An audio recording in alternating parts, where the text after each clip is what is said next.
श्री विष्णु की शादी कैसे हुई देवी लक्ष्मी से?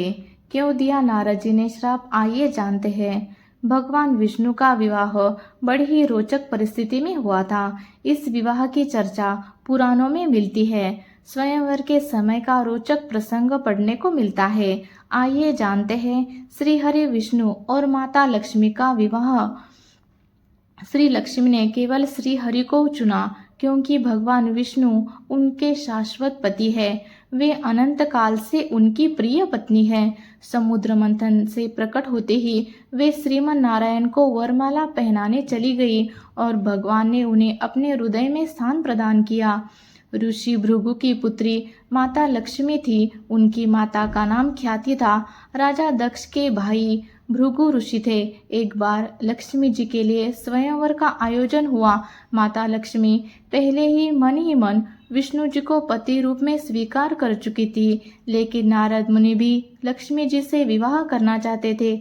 नारद जी ने सोचा कि यह राजकुमारी हरि रूप पाकर ही उनका वरण करेगी। तब नारद जी विष्णु भगवान के पास हरि के समान सुंदर रूप मांगने पहुंच गए।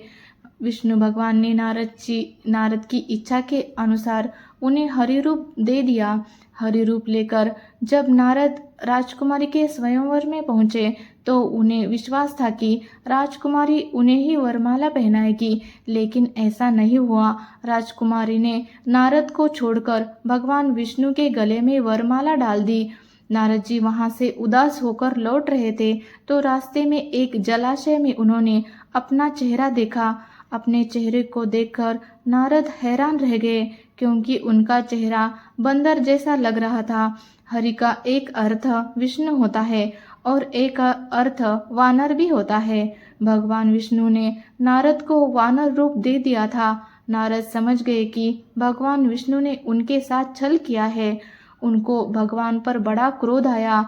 नारद सीधे वैकुंठ पहुंचे और आवेश में आकर भगवान को श्राप दे दिया कि आपको मनुष्य रूप में जन्म लेकर पृथ्वी पर जाना होगा। जिस तरह मुझे स्त्री का वियोग सहना पड़ा, उसी प्रकार आपको भी वियोग सहना होगा। इसलिए राम और सीता के रूप में जन्म लेकर विष्णु और देवी लक्ष्मी को वियोग सहना पड़ा था।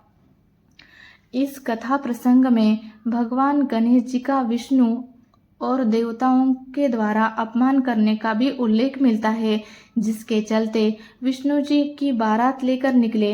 तब रास्ते में गणेश जी ने अपने मूषक से कहकर संपूर्ण रास्ता खुदवा दिया था। बाद में गणेश जी को मनाया और उनकी पूजा की गई थी, तब बारात आगे बढ़ सकी थी।